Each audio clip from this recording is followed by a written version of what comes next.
Nancy. Hola. Hola.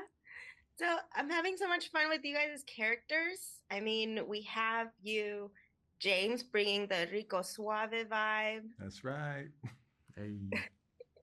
We have Alex, the Da Vinci of I Did It for God. Oh yeah. Remember that? That was a fun scene. I like that. Yeah.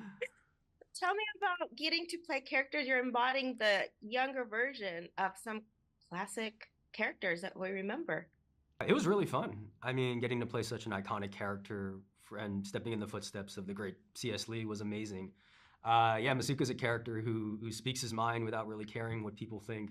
He's very comfortable in who he is as a person.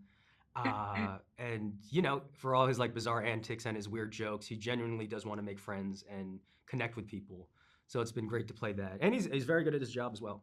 So it's fun playing that dichotomy of like he's funny sometimes, bosses around Patty Gibson, aka Dexter, sometimes, and at other times he's serious and you got to get to work. He makes us feel very uncomfortable, but Just jokes, yeah. And yeah, I mean, you know, imagine Angel Batista single out in Miami, just working hard, playing hard. You know, he hasn't been married yet, and he hasn't made those mistakes yet, and he's just living his life. But you know, also working very hard, trying to, you know, work his way up in the ranks, and figuring out his life personally. You know, he's very impulsive, leads with his heart, and you know, just takes life for what it is. So it's a very, very early years. So it's fun to explore who these people were 15 years earlier. It's a lot to unpack. It's going to be a long journey. I'm excited. Yeah. So what was it like for you to, when you guys get to play so closely with Patty, the young version of Dexter? What was it like to see him in those footsteps and seeing some, you know, algorithms, resemblance, the little things that the adult Dexter does? Because he did a phenomenal job. He did, Yeah. I mean, we met him before we started. So to watch his transformation has been really inspiring. I mean, he put in the work and it paid off. I just, down to the details of his behavior, his movement, the way he walks, the way he looks, it's really something else.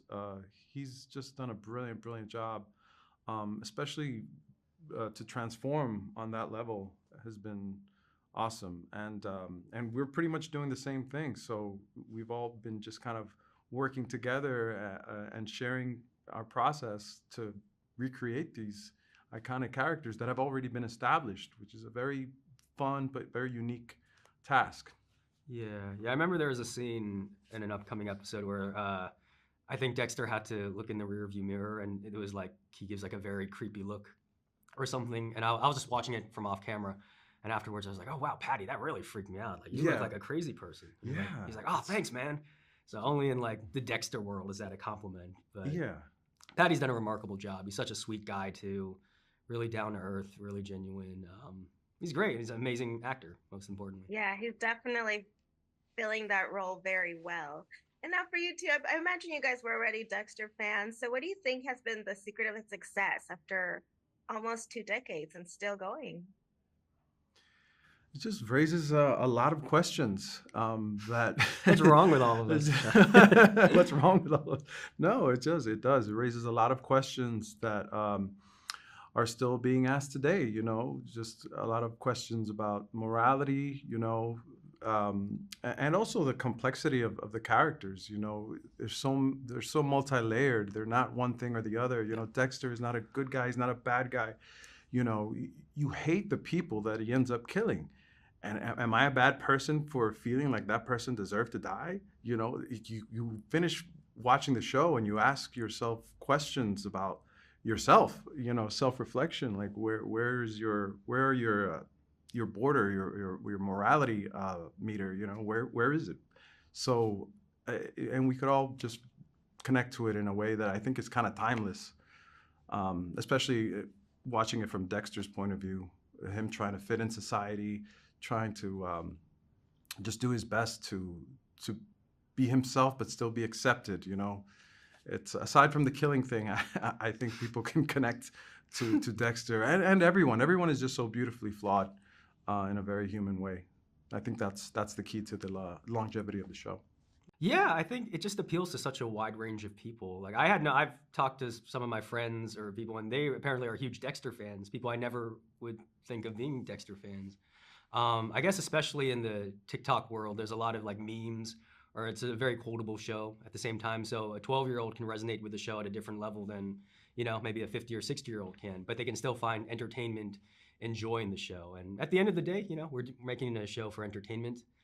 And it's a very it's well written. It's a great story we're telling, and it's a very fun show. Well, thank you so much for your time. But deep down, I feel like we're all kind of sick. That's what I was trying to get at. Yes. Speak for yourself. Oh no, he's totally normal. He's totally normal. Well, thank you so much, and congratulations. Thank you. Felicidades. Thank you. All right. Goodbye. Thanks for having us.